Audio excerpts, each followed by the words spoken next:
Vamos para mais um cafezinho? Hoje, assim, eu percebi que eu não posso terminar de falar dessa série sem falar um pouco de IA generativa, né? E, assim, tem muito dev que tem medo de IA generativa, tem muito dev que acredita na IA generativa, e eu vou colocar a IA generativa como uma fé, né? Vou colocar assim, tipo, não a IA generativa em si, mas, assim, a fé que nós temos na IA generativa, né? Então, segura essa informação, que eu vou tentar racionalizar um pouco aqui, né? Então, assim, a primeira pergunta para a gente tem que ter, para um dev, para ele se relacionar bem com a IA generativa, é ele entender qual que é o seu papel, né?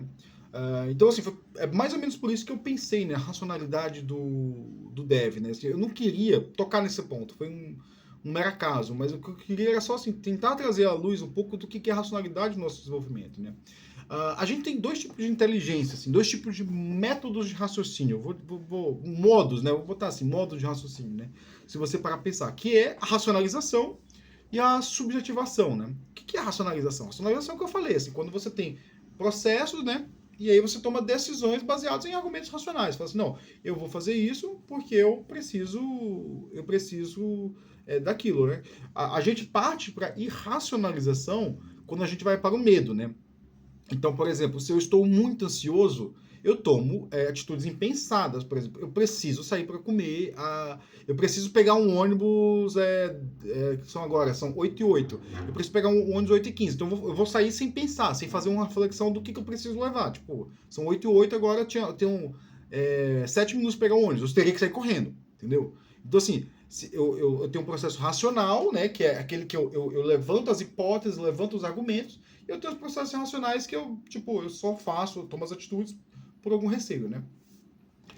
E eu tenho o processo de subjetivação, né? O processo de subjetivação é quando eu dou subjetividade ao outro, né? Ou quando eu trato a subjetividade. O que é a subjetividade? Assim, são coisas que não são racionais. Quando eu levo em conta as coisas que não são racionais. Então, se eu paro e penso assim, poxa, o Vitor tem que pegar um ônibus às 8h15, são 8h09 agora, já perdeu um minuto, eu não tenho que pegar um ônibus, tá, pessoal? Então, o que acontece? Eu vou tratar do meu lado, mudar a minha racionalização desse lado, porque eu estou subjetivando o outro, né? É muito engraçado, assim, por exemplo, os processos que a gente vê aí de má gestão, muitos deles levam da não subjetivação do outro, né? Então, é aquele cara que fala assim que para você, tipo, crescer na vida, você tem que acordar às 5 da manhã, tipo, às vezes a pessoa já acorda às 5 da manhã todo dia, né? Mas ele não subjetiva, ele não para pensar que o outro pode estar fazendo outra coisa, ele não leva em consideração que o outro não é a si mesmo, né? Não, ele é um narciso, digamos assim, ele só consegue ver a si no outro, né? E a gente tem esses dois processos, né? Então a gente vê que, assim, pensar, raciocinar, ele parte de alguns processos internos na nossa cabeça, né? A gente consegue racionalizar, a gente consegue subjetivar, a gente tem várias coisas que a gente faz no nosso dia a dia, que podem, assim, eu não sou nenhum teórico, né, disso, então, assim, a gente consegue, mas a gente consegue, eu consigo já ponderar esses dois, né? E assim, a minha pergunta é assim, pode a IA subjetivar, pode a IA racionalizar? Para isso, e eu falei que a gente tem que levar a IA como. Muitas pessoas levam a IA como fé, né? E aí vamos tentar definir o que é fé. Assim, a gente vive no mundo ocidental, né? Muito influenciado pelo cristianismo. E caso você não saiba, fé no cristianismo é a certeza das coisas que não se vê. Então, assim, eu boto como certo algo que eu não sei. Entendeu? Então, isso é uma definição formal, tá, pessoal? Então, assim, pode levar em conta. E se alguém criticar aí, cara, tá em textos da Bíblia.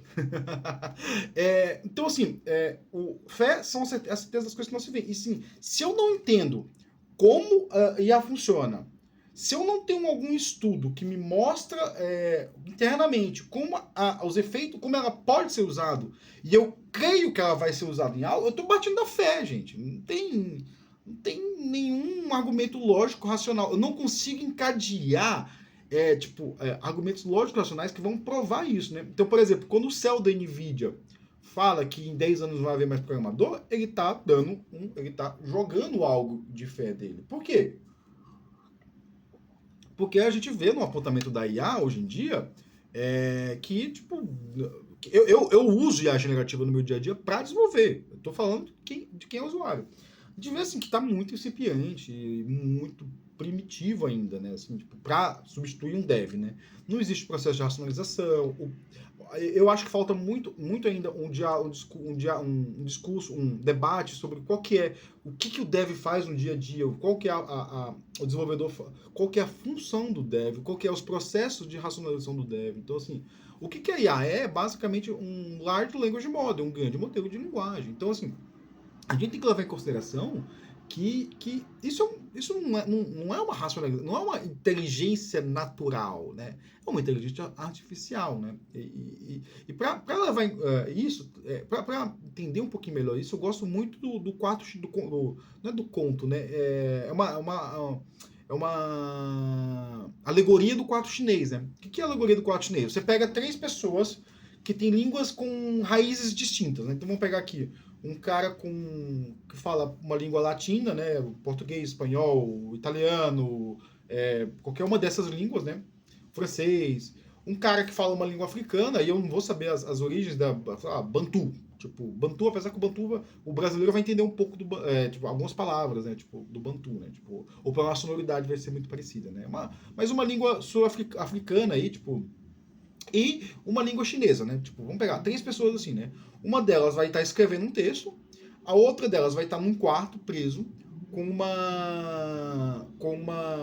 um livro de regras, né? Onde ela vai pegar o texto, vai identificar alguns tokens no texto, e esse livro de regras vai trazer assim, ó, quando tem esse token, você substitui por esse token. Ele vai traduzir a língua latina do original para a língua chinesa do final, né? Tipo, e aí isso foi feito por um inglês, né? O Turing, ó, creio que foi pelo Turing, não sei, me corrijam se não foi.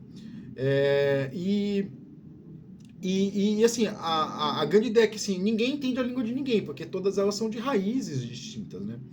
E aí é o seguinte, a gente pode raciocinar, tipo, o cara falando português, o cara falando chinês, eles conseguem se comunicar através de um tradutor, mas o tradutor compreende as duas línguas, ou ele só usa um livro de regras, né? E, cara, é engraçado que o LLM é exatamente isso. Eu posso perguntar pro Generative IA, você consegue entender o que está fazendo? Ela não consegue entender o que está fazendo. O que ela está fazendo é basicamente traduzindo o código, né? O que ele faz? Ele tem uma codificação ali que é basicamente uma grande regressão linear. Isso já acontece no dia a dia, por exemplo. Se a gente pega as leis da física, eu falo para você que não, a equação do movimento é velocidade, blá blá blá, velocidade vezes tempo, né? A equação do movimento, tipo, distância velocidade vezes, eu não lembro a equação aqui de cabeça agora, eu até consigo formular ela, mas assim, para falar assim, meio difícil, né? A velocidade é distância dividido pelo tempo, né? Mais alguma coisa.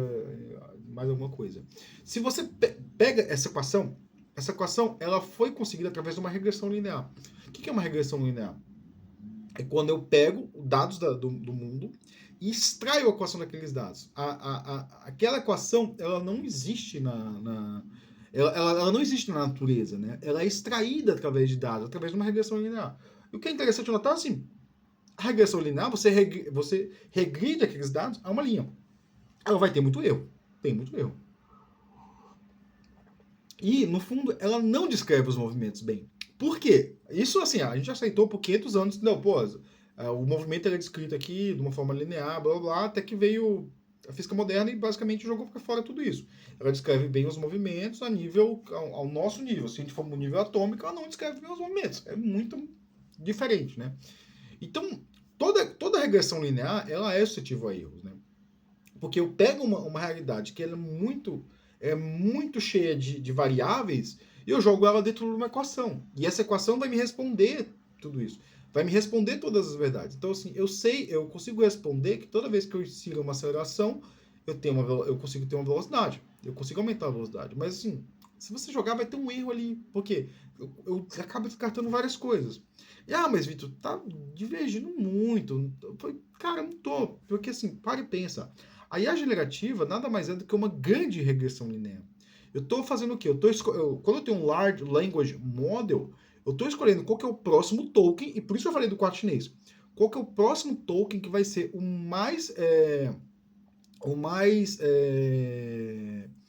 aceitável, né, o melhor colocável no próximo, na sequência. Então, assim, eu estou escrevendo um texto. Se eu estou escrevendo um texto, tipo, quando o Large de Molever, se eu estou escrevendo, ele vai pensar assim, qual que é o próximo token que eu tenho que colocar aqui? Então ele vai fazer essa regressão linear. Isso é uma regressão linear, gente. Mas ela consegue ter resultados. Bom, sim, porque ela tem infinitos parâmetros. Tipo, ela tem bilhões de parâmetros, mas assim, ela tem racionalidade, ela consegue racionalizar. E aí você vai encontrar que, assim, você pode responder isso e você pode chegar a uma conclusão, mas ela parte de uma questão de fé. E eu vou te dizer agora por quê. Lembra que eu comecei falando da racionalidade do Dev? Se você responder que o homem é meramente uma máquina probabilística que dá o próximo token, então sim, a IA generativa vai ser alguma coisa plausível no futuro para substituir plenamente o homem. Agora, se você responder que não vai ser, entendeu? Mas a grande questão é quanto do ser humano eu estou validando. E isso é uma questão de fé. Isso é uma questão que eu tenho que ir lá na antropologia, dizer assim, o que é o homem? Como é que o homem raciocina? Será que eu posso subentender o homem a meramente um processo estatístico que, assim, dado que eu coloque tal coisa, eu vou ter tal coisa? Se eu ter essa resposta, eu posso dizer, e a generativa vai ou não vai substituir o dev. Basicamente isso. Só que a gente vê que os debates não são assim. E eu volto ao céu da NVIDIA. Falo assim, o céu da NVIDIA lá, você acha que ele é burro? Então, não acho que ele é burro. Muito pelo contrário, muito pelo contrário. Existe muita racionalidade, ele não está dando nenhum passo de fé ali. O que o céu da NVIDIA... Você tem que diferenciar ele, e eu vou falar isso porque já está acabando o tempo, ele não é um cientista. Ele não está falando de IA. Ele está falando da empresa dele.